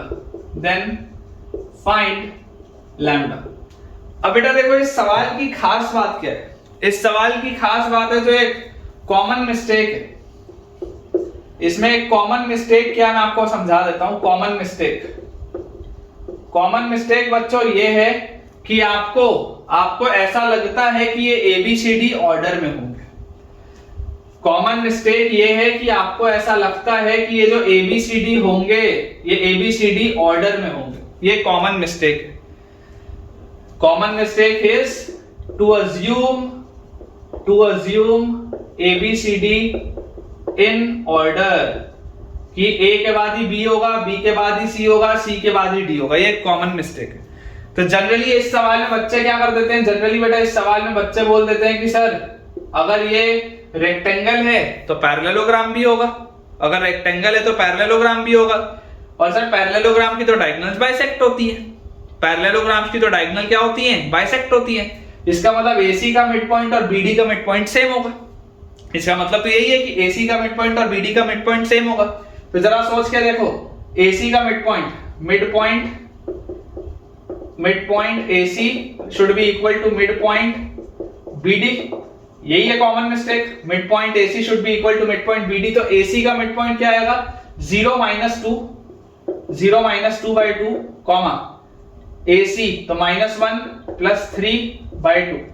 ये AC का मिड पॉइंट है, this should be equal to या करेस्पॉन्डिंग टू, 3 डंडी मतलब करेस्पॉन्डिंग टू BD का मिड पॉइंट मतलब 6 + λ/2 कॉमा 7 + 3/2 ऐसे निकालते हैं मिड पॉइंट। तो x1 और x2, x1 y1 और x2 y2 का बच्चों मिड पॉइंट क्या होता है, मिड पॉइंट होता है x1 + x2 y2, y1 + y2 y2। ये जनरल होता है, ठीक है ना। इस अभी सेक्शन फॉर्मूला अपन जब पढ़ेंगे उसमें आएगा, लेकिन आपको क्लास 10th के नॉलेज से पता है इसलिए मैं बता सकता हूं। तो आप देखो ये y कोऑर्डिनेट सेम आ रहे हैं क्या, ये y कोऑर्डिनेट तो दोनों अलग आ रहे हैं, ये y कोऑर्डिनेट तो दोनों अलग आ रहे हैं। इसका मतलब ये जो मैंने माना है दिस इज रॉन्ग, ये मैंने गलत माना है। आप अगर ABCD को बेटा ऑर्डर में मान लेते और अगर ये वाकई सही भी होता तो ये y वाला कोऑर्डिनेट दोनों का मैच होना चाहिए था ना, तभी तो आप x वाले कोऑर्डिनेट को मैच करा के लैम्डा निकालते। लेकिन क्या ये मैच हो रहा है, दिस इज नॉट मैचिंग, मतलब ये एक मिस्टेक है। आप ABCD को जब तक यहां पर नहीं लिखा होगा कि if ABCD in order forms a rectangle, जब तक वो इन ऑर्डर नहीं लिखा होगा तब तक मानना नहीं है। हो भी सकता है हो और नहीं भी हो सकता है, कुछ भी हो सकता है, ठीक है। तो आप सिंपल सी एक बात बेटा ऐसा समझिए कि आपको अगर ये ABCD बोला जा रहा है कि रेक्टेंगल के कोऑर्डिनेट्स हैं, मेरा ये अप्रोच रहेगा कि मैं तो यार अंदाजे से इसमें कोऑर्डिनेट सिस्टम में कार्टेशियन प्लेन में प्लॉट करके देख लूंगा पॉइंट को। 0,-1 कहां होगा, 0,-1 x कोऑर्डिनेट 0 y कोऑर्डिनेट -1, यहां पर कहीं पे होगा कि 0,-1, ये आपके पास आएगा कहीं पे वर्टेक्स A। वर्टेक्स B आपके पास बच्चों लिखा हुआ है 6,7, 6,7 बोलो तो कहां पे होगा, 6 इधर पे कहीं पे होगा और 7 ऐसे ऊपर होगा, यहां पर कहीं पे होगा बेटा 6,7। This will B vertex B। अंदाजे से सिर्फ बना रहे हैं, अंदाजे से। फिर बोला जा रहा है -2,3, तो -2,3 कहां होगा, -2 इधर है और 3 ऊपर होगा, तो यार -2,3 ना मेरे को ऐसा लगता है यहां पे कहीं पे होगा। This will B point C। तो यार अब रेक्टेंगल होने के लिए जरा तुम सोच के देखो, तुम ये A से लेकर B तक को ज्वाइन कर दो, तुम ये A से लेकर ये C तक को ज्वाइन कर दो, और तुम्हारे पास ये भी देख लो तुम कि D के तुम्हारे पास कोऑर्डिनेट्स क्या दिए, λ,3। लैम्डा कॉमा अगर बेटा 3 दिया हुआ है तो यहां पर देखो ये -2,3 था, λ,3 कहीं यहां पर आएगा, यहां पर आएगा बेटा कहीं पे आपके पास λ,3। तो जरा सोच के देखो, ये आपके पास बेटा वर्टेक्स D। अभी अगर आपको रेक्टेंगल बनाना है तो रेक्टेंगल बनाने के लिए आपको क्या करना पड़ेगा, आप A से B को भी ज्वाइन नहीं कर सकते क्योंकि A के बाद B नहीं है। बेसिकली इस फिगर का ए बी क्या होगा, डायगोनल होगा। देखो आपको ए से डी ज्वाइन करना पड़ेगा, आपको सी से बी को ज्वाइन करना पड़ेगा। दिखाई दे रहा है ना आपको देखो ये दिखाई दे रहा है, इस तरीके से बनेगा ना आपका रेक्टेंगल। रफ फिगर बनाया हूं, रफ फिगर, लेकिन आपको यहां पर दिख रहा है कि अगर आपको रेक्टेंगल बनाना है तो आपको एडीबीसी को ज्वाइन करना पड़ेगा। एबीसीडी रेक्टेंगल नहीं होगा बेटा, आपका रेक्टेंगल क्या होगा, आपका रेक्टेंगल होगा एडीबीसी। आपका रेक्टेंगल क्या होगा, आपका रेक्टेंगल होगा एडीबीसी। और अगर ये एडीबीसी आपका रेक्टेंगल होगा तो अब आप जरूर बोल सकते हो कि mid point of AB will be equal to midpoint of CD. Midpoint of AB will be equal to midpoint of CD. अब बोल सकते हो, पहले नहीं बोल सकते थे क्योंकि पहले बोलने में गलती हो रही थी, इसलिए अंदाजे से प्लॉट करके देखा और फिर लगा लिया। तो AB का मिड पॉइंट A और B, तो आपके पास AB का मिड पॉइंट आ जाएगा 0 + 6/2 कॉमा -1 + 7 AB का मिड पॉइंट। और CD का मिड पॉइंट क्या है, CD का बच्चों मिड पॉइंट है -2 + λ/2 कॉमा 3 + 3/2। अब देखो y कोऑर्डिनेट मैच हो रहा है, ये भी 7 - 1 6/2 3 और ये भी 3 + 3 6/2 3। देखो दोनों सेम आ रहा है ना, क्योंकि अब मैंने सही किया है, पहले मैं गलती कर रहा था। तो ये कॉमन मिस्टेक होता है बेटा, इसीलिए इस सवाल को मैंने कराया, पर्पस यही था। तो यहां से बेटा आप देखिए, अब x कोऑर्डिनेट क्या है, x कोऑर्डिनेट है 6/2 which is 3. This should be equal to λ - 2/2, λ - 2/2। तो यहां से आपके पास आ जाएगा 3 × 2 6 और +2, तो लैम्डा का वैल्यू बच्चों आपके पास आएगा 8। चेक कर लीजिए बेटा ध्यान से, लैम्डा का वैल्यू हमारे पास क्या आ जाएगा, lambda will be equal to 8। एकदम क्लियर है बेटा, ठीक है, अच्छा सवाल है, काफी कुछ सिखाता है। तो बेटा मैं अब आपके लिए एक match the column type question homework में लिख देता हूं, बहुत बेसिक सा क्वेश्चन है, ठीक है, और लंबा क्वेश्चन भी है, तो मैं आपके लिए वो होमवर्क में लिख देता हूं और आपको मैं उसके आंसर्स भी दे दूंगा। तो आप घर पे खुद से प्रयास करिएगा और कोई भी अगर आपका इनमें से सवाल अटकेगा तो मुझसे पूछिएगा। ये बच्चों मैंने आपके लिए होमवर्क के क्वेश्चंस लिख लिए हैं, आप एक बार इसको अच्छे से बच्चों नोट कर लीजिए, ठीक है। मैं एक बार बेटा रीड भी कर देता हूं जो कोऑर्डिनेट्स है, ताकि आपसे बेटा कोई मिस्टेक ना हो। 7, 10 4, 5 10, 15 2, 7 4, -1 -2, 6 3, 1 5, 6 9, 16 a, -a √3a, -a ठीक है। आंसर जो बेटा इसके देखो मैंने आपको दिए हुए हैं, ठीक है, ये मैच द कॉलम है, इसके आंसर्स मैंने आपको दे दिए हैं। और अगला सवाल है, prove that the 4 points a 0, b 2, 2 c twice of √2 + 1, 2 and d 2 √2, 0 form a rhombus but not a rectangle. ठीक है, ये होमवर्क के बेटा क्वेश्चंस हैं डिस्टेंस फॉर्मूला पर बेस्ड, इन्हें आप खुद से ट्राई करें। कोई भी अगर आपका सवाल अटकता है तो आप पूछ सकते हैं, मैं इसे क्लियर करता हूं। और अब बेटा अपन सेक्शन फॉर्मूला स्टार्ट करते हैं। ठीक है बेटा, चलिए देखते हैं अपन सेक्शन फॉर्मूला बेसिक। ठीक है, अपन ने डिस्टेंस फॉर्मूला का बेसिक देख लिया, अब अपन सेक्शन फॉर्मूला पढ़ते हैं।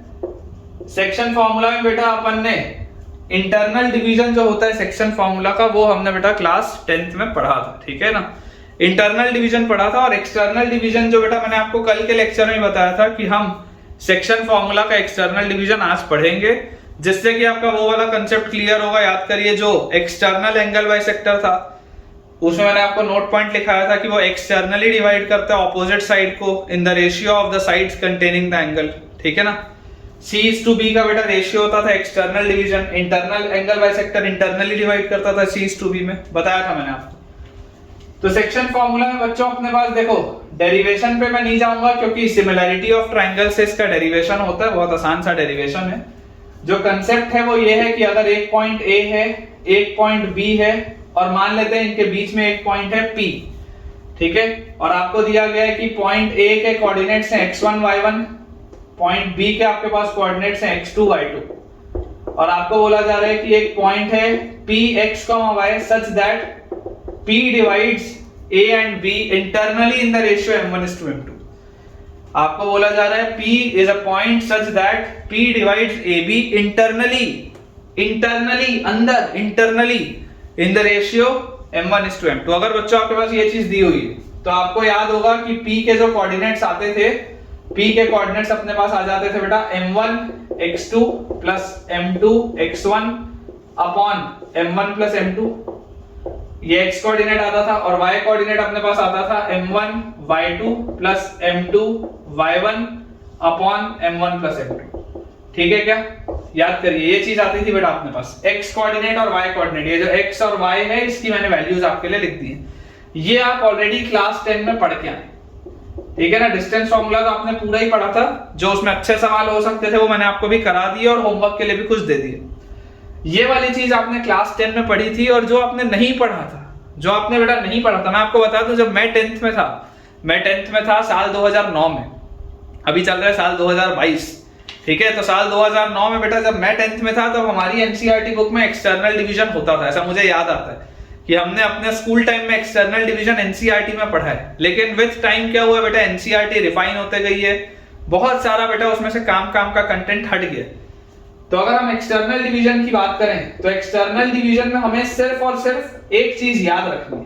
अगेन इसका भी डेरिवेशन हम करेंगे नहीं, क्योंकि इसको याद रखना बहुत आसान है, इसको याद रखना बहुत आसान है, इसका डेरिवेशन इज नॉट नीडेड। हालांकि अगर आप चाहें तो सेम इसके डेरिवेशन की तरह ही आप सिमिलैरिटी ऑफ ट्राइंगल से कर सकते हैं, मतलब खुद से कर लोगे, बहुत आसान है। सेम इसी तरीके से जैसे आप इंटरनल डिवीजन में आप सिमिलैरिटी ऑफ ट्राइंगल्स लगाते हैं, आपकी 10th की एनसीईआरटी में दिया है, वैसे ही एक्सटर्नल डिवीजन भी similarity of triangle same figure से होता है।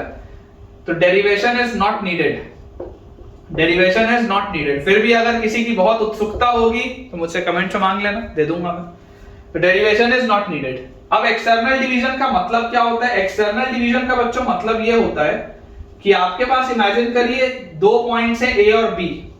आपके पास बेटा, मैं आपको बोल रहा हूं कि आपके पास दो पॉइंट्स है ए और बी, ठीक है, ए और बी। अब जो पहले पॉइंट पी इंटरनली डिवाइड कर रहा था, अब वो पॉइंट पी एक्सटर्नली डिवाइड कर रहा है। जो यहां पर पहले आपके पास AP by BP internal division में m1 बाय m2 था, अब आपके पास AP by BP external division में m1 बाय m2 है। External division AP by BP external division है, क्योंकि AB के बाहर है P। यहां AB के अंदर था इसलिए इंटरनल था, यहां पर AB के बाहर है इसलिए एक्सटर्नल है। इसका मतलब क्या है कि अगर ये A से लेकर P तक m1 होगा तो B से लेकर P तक m2 होगा, ये इसका मतलब है। AP by BP m1:m2, अगर यहां से यहां तक m1 है तो इतना छोटा सा जो है वो m2 होगा। जैसे ये m1 था, ये m2 था, वैसे ये पूरा m1 है तो ये m2 है, ये इसका मतलब है। This is the meaning of external division. और इस केस में बेटा, इस केस में coordinates of point P, coordinates of point P in case of external division, बहुत आसान है बच्चों याद करना। In case of external division बहुत आसान है, सिर्फ और सिर्फ इस m2 को आपको माइनस m2 से रिप्लेस करना है। m2 को रिप्लेस करना है माइनस m2 से, सिर्फ इतना, नथिंग एल्स। इसलिए मैं इसका डेरिवेशन नहीं करा रहा हूं, क्योंकि इसका रिजल्ट बहुत सरल है। m2 को माइनस m2 से रिप्लेस कर दो तो अब पॉइंट P के नए coordinates will be m1x2 minus m2x1 upon m1 minus m2, comma m1y2 minus m2y1 upon m1 minus m2। एकदम सिंपल, ठीक है क्या? सोच लो, एकदम आसान है बेटा, एकदम आसान है। m1x2, m2 को माइनस m2 से रिप्लेस किया तो minus m2x1 upon m1 minus m2। देखो m1 प्लस m2 होता था, वो माइनस m2 हो गया। सिर्फ आपको ये करना है, इससे ज्यादा की बेटा जरूरत नहीं है। अभी हम सवाल कराएंगे 100% बेटा, मैं आपको बोल रहा हूं, आपको बढ़िया से समझ में आएगा, क्योंकि हमारा उद्देश्य क्या है? उद्देश्य बेटा बोर्ड में बहुत ज्यादा नंबर लाने का नहीं है। पर्पस मेरा सिर्फ इतना है कि यार जेईई के पेपर में खट खट एक एक करके सारे सवाल बन जाने चाहिए। पर्पस ये है, तो अपन सवाल बनाने पे ज्यादा ध्यान देंगे। और वैसे भी यार ये सब 12वीं के लिए कोई काम का नहीं है, तुम तो अभी 11वीं में पढ़ रहे हो, 11वीं के लिए काम का नहीं है तो 12वीं के लिए तो मैं क्यों ही बोलूंगा ये काम का, ठीक है? तो ये हमको बेटा रिजल्ट याद रखना है कि आपके पास एक्सटर्नल डिवीजन का जो रिजल्ट आता है that is m1x2 minus m2x1 upon m1 minus m2 and m1y2 minus m2y1 upon m1 minus m2। ठीक है क्या? बहुत अच्छी बात है। अब इसके बाद बेटा हमको कैसे पता चलेगा कि m1 by m2 internal division है या external? How would I know कि यार m1 by m2 is external division और इंटरनल डिवीजन? तो बच्चों मैं आपको बहुत सिंपल सी बात बोलता हूं। बहुत सिंपल सी बात क्या है कि अगर आप सॉल्व कर रहे हैं और आपके पास m1 by m2 पॉजिटिव आया, अगर आप सॉल्व कर रहे हैं और आपके पास m1 by m2 क्या आया? पॉजिटिव, जब भी आप सॉल्व करेंगे m1 by m2, अगर आपके पास सॉल्व होने के बाद पॉजिटिव आया तो दिस इज इंटरनल डिवीजन, जैसा हम हमेशा पढ़ते थे। हमने आज तक बेटा जब तक क्लास 10th में हम थे, क्या हमारे पास कभी भी जीवन में m1 by m2 नेगेटिव आया था क्या? कभी नहीं आया था, क्योंकि हमने तो पढ़ा ही इंटरनल डिवीजन, तो हमने पढ़ा ही है पॉजिटिव वाला केस।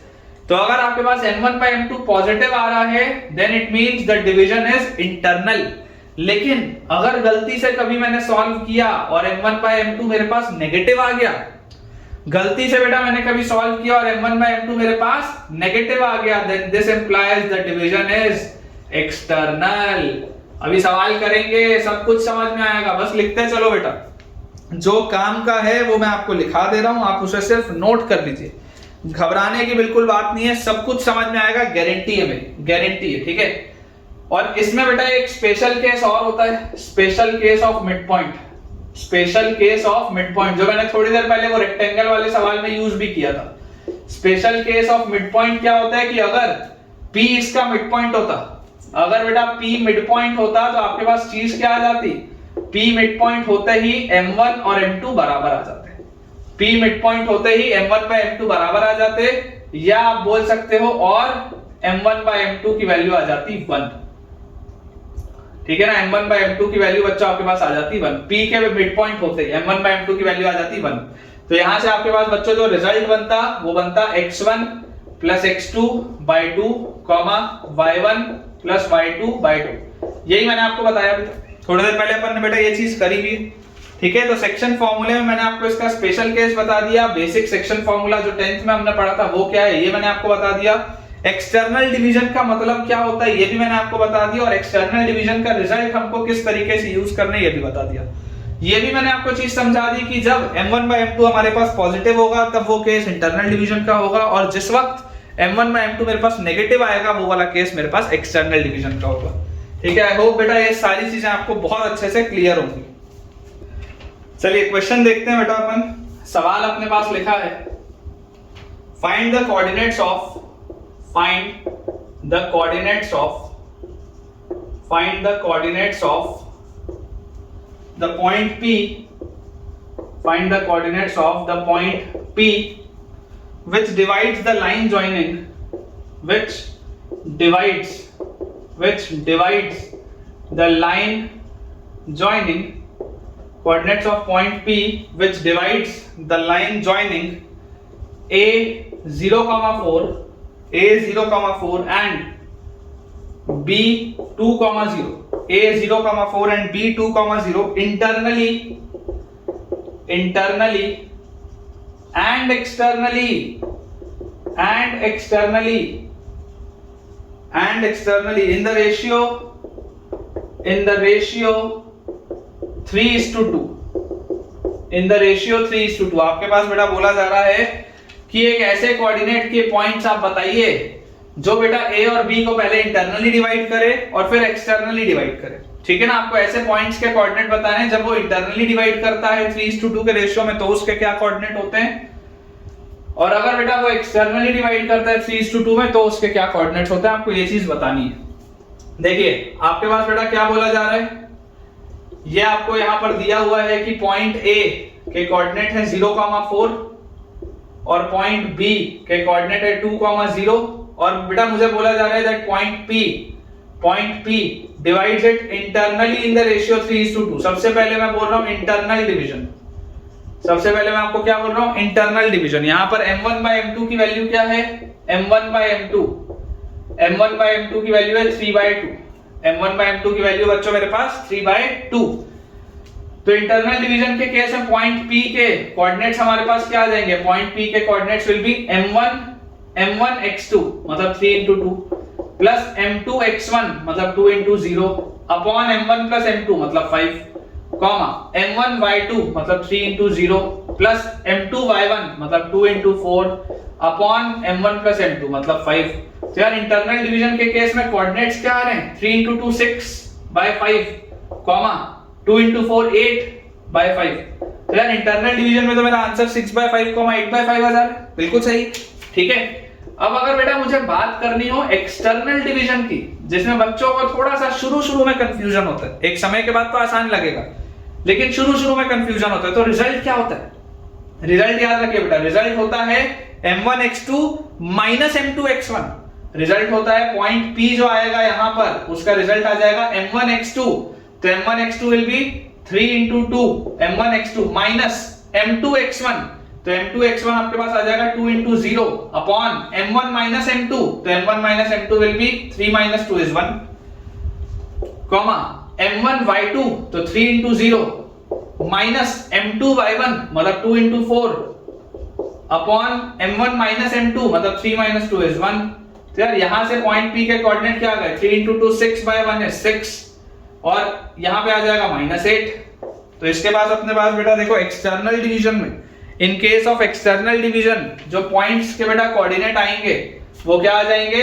इंटरनल में आएगा 6/5, 8/5 और एक्सटर्नल में बच्चों आपके पास आ जाएगा 6, -8। नेक्स्ट अपने पास बच्चों क्वेश्चन लिखा है find the ratio in which the x-axis find the ratio in which the x-axis divides the line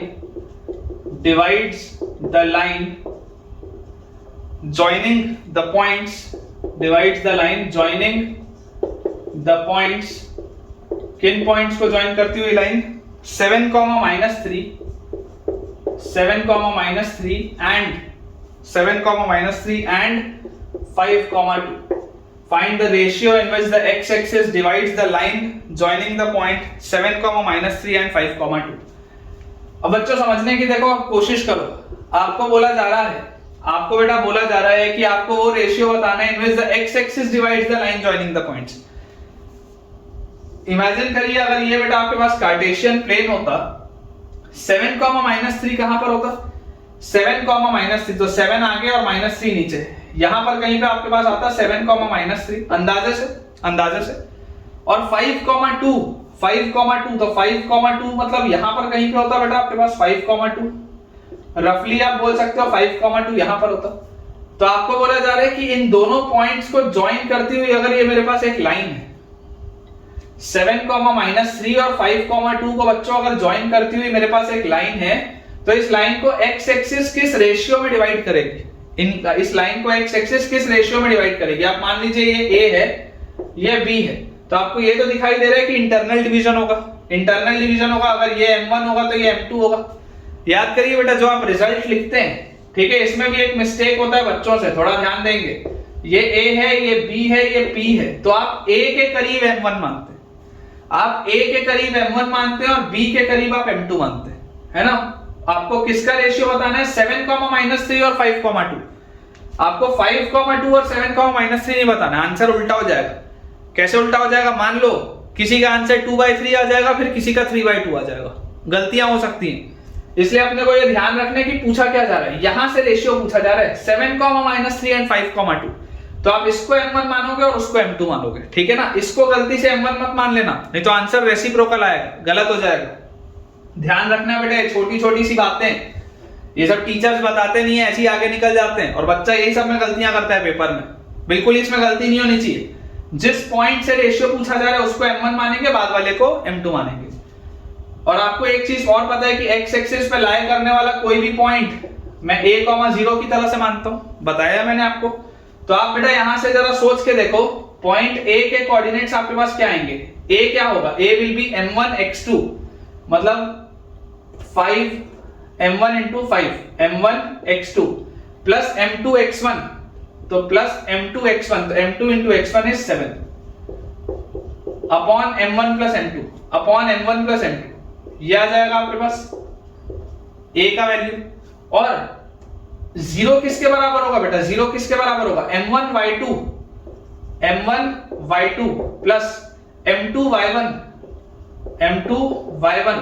upon m1 plus m2, इसके बराबर होगा ये 0। तो यहां से बेटा अगर आप सॉल्व करोगे तो देखो 2m1 की वैल्यू 3m2 के बराबर आ जाएगी, नीचे वाला तो 0 के पास चला जाएगा, 2m1 3m2 के बराबर, तो m1/m2 कितना आ रहा है? m1/m2 आपके पास आ जा रहा है यहां से बेटा 3/2। m1/m2 आपके पास कितना आ जा रहा है बेटा? m1/m2 आपके पास आ जा रहा है 3/2।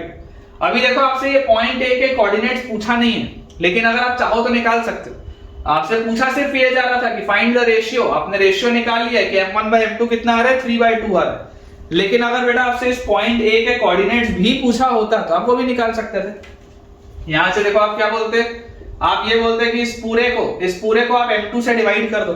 तो जैसे ही आप इस पूरे को m2 से डिवाइड करोगे तो आपके पास आएगा 5m1/m2 प्लस m2 से डिवाइड कर दिया हो तो 7, नीचे भी m2 से बेटा मैंने पूरा डिवाइड कर दिया तो m1/m2 प्लस 1 यही आता। और m1/m2 की वैल्यू अगर 3/2 है तो यहां पर बेटा रखूंगा तो 5 × 3/2 प्लस 7 डिवाइडेड बाय 3/2 प्लस 1, तो अपने पास आ गया 15/2 प्लस 7 अपॉन नीचे क्या आ जाएगा बेटा 3 + 2 5/2।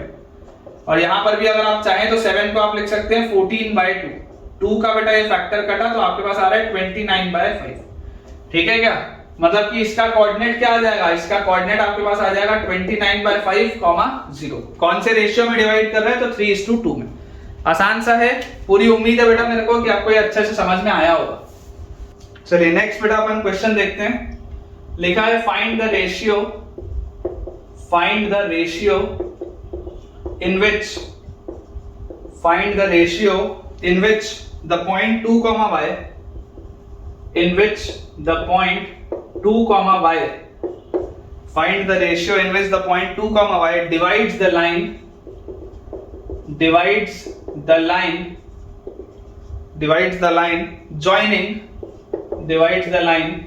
joining 4, 3 and 6, 4, 3 and 6,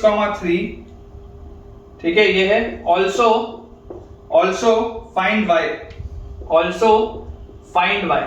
ये अपने पास बच्चों सवाल बोला जा रहा है find the ratio in which the point 2, y divides the line joining 4, 3 and 6, 3। मुझे बोला जा रहा है कि अगर आपके पास एक पॉइंट है 4, 3, एक पॉइंट है बेटा आपके पास 6, 3, ठीक है 6, 3, तो आपको बोला जा रहा है कि divides the point 2, y 2, y मान लो यहां पर कहीं होगा बीच में। लेट अस से 2, y यहां पर बेटा कहीं पे बीच में होगा, इसमें अपने को नहीं पता एग्जैक्टली कहां होगा लेकिन होगा, मान लेते हैं। तो आपको बोला जा रहा है किस रेशियो में डिवाइड करेगा, तो आप मान लो m1:m2 में डिवाइड करता है। ठीक है, m1:m2 में डिवाइड करता है। जैसे देखो पिछले वाले में बेटा m1/m2 कितना आया था, 3/2 आया था, मतलब कि वो पॉजिटिव था तो इंटरनल डिवीजन था। यहां पर अगर आप सॉल्व करेंगे तो देखो यहां पर बेटा आपके पास 2 की वैल्यू किसके बराबर आएगी, 2 की वैल्यू आपके पास बेटा आएगी बराबर 2, ये x coordinate this will be equal to m1x2 plus m2x1 upon m1 plus m2, यही आएगा क्या अपने पास। तो यार यहां से अगर मैं क्रॉस मल्टीप्लाई कर दूं तो 2m1 plus 2m2 is equal to 6m1 plus 4m2। तो यार यहां से तो मेरे पास -4m1 is equal to 2m2 आ रहा है। देख लो -4m1 is equal to 2m2 आ रहा है, तो m1/m2 कितना आ रहा है, m1/m2 तो बेटा -½ आ रहा है, m1/m2 नेगेटिव आ रहा है। m1/m2 नेगेटिव होने का मतलब क्या है, sense m1/m2 is negative, therefore division is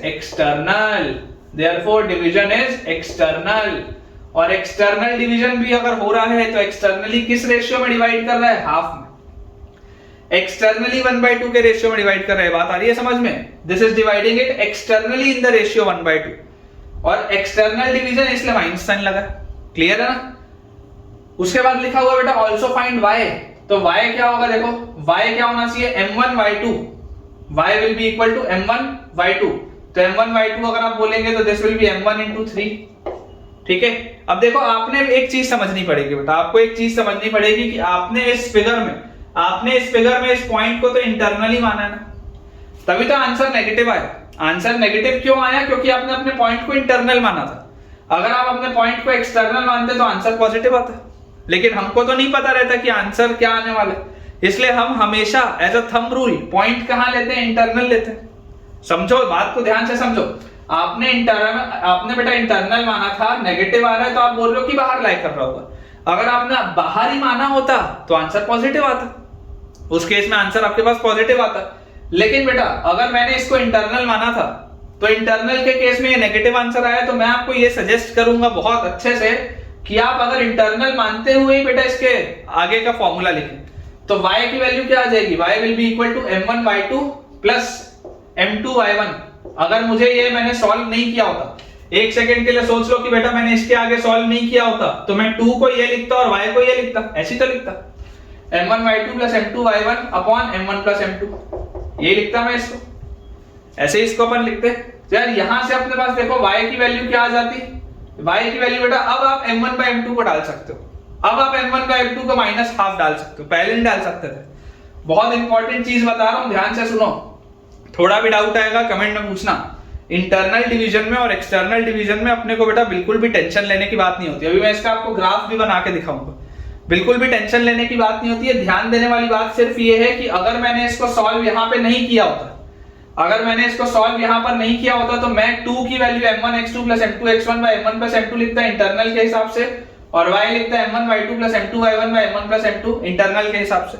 फिर मैं इसको जब सॉल्व किया तो m1 बाय m2 नेगेटिव आया, मतलब एक्सटर्नल डिवीजन है, लेकिन इससे ये फॉर्मूला बदलेगा नहीं, ये सही लिखा है मैंने। अब बस m1 बाय m2 की वैल्यू में क्या रखूंगा, माइनस हाफ। तो अगर बेटा मैं m2 से इसको डिवाइड कर दूं तो this is m1 by m2 into 3 plus 3 upon m1 by m2 और प्लस 1।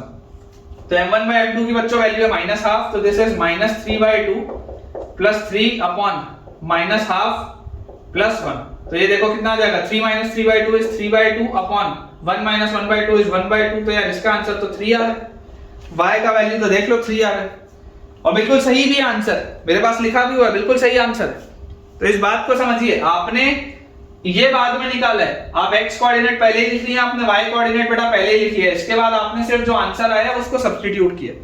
और अगर मान लो थोड़ा भी आपको कंफ्यूजन हो रहा हो तो आप इसका पॉइंट एग्जैक्टली बना के देखो, आप देखो समझने की कोशिश करो। आपके पास लिखा हुआ है 4,3, 4,3 कहां पे होगा बोलो, ये 1 2 3 4 1 2 3, 4,3 यहां पे होगा कहीं पे।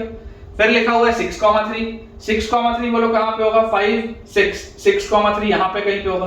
फिर आपसे पूछा जा रहा है कि इस पॉइंट, इस लाइन को, इस वाली बेटा लाइन को अगर मैं इसको a बोलता हूं और इसको b बोलता हूं, 4,b और 6,b को, 6,3 को, तो आपको बोला जा रहा है इसको 2,y कहां पर कट कर रहा है, तो 2,y कहां होगा बेटा, 2,y तो इधर होगा ना कहीं पे, सोचो x कोऑर्डिनेट 2 है और y कोऑर्डिनेट y है, तो यहां पर कहीं पे होगा ना 2,y। और अगर आप इसका डिवीजन चाहते हैं तो ऑब्वियसली y तो 3 ही होना चाहिए, नहीं तो स्ट्रेट लाइन ही नहीं बनेगी। सोच के देखो, अंदाजे से सोच के तो देखो, अगर यहां पर आप y की वैल्यू 3 नहीं लेते, मैं बिना सॉल्व किए भी बोल सकता था, लेकिन तुमको समझ में नहीं आता। अगर ये 4,3 है, अगर ये 6,3 है, तो भाई साहब y भी तो 3 ही होगा, तभी तो डिवीजन होगा। आप डिवीजन किस में करते हैं, स्ट्रेट लाइन में मान के डिवाइड करते हैं ना। लाइन कैसी होनी चाहिए, स्ट्रेट होनी चाहिए। आप कोई ऐसे में थोड़ा ना डिवीजन करते हैं कि ये एक है, ये एक है, ये मान लो p है, ये a है, ये b है, ऐसे थोड़ा ना आप डिवाइड करते हो, ऐसे थोड़ा ना आप डिवाइड करते हो। आप डिवाइड किस में करते हो, स्ट्रेट लाइन में। तो अगर ये 4,3 और 6,3 है, तो भाई इसी लाइन में तो ये 2,y भी लाया करेगा।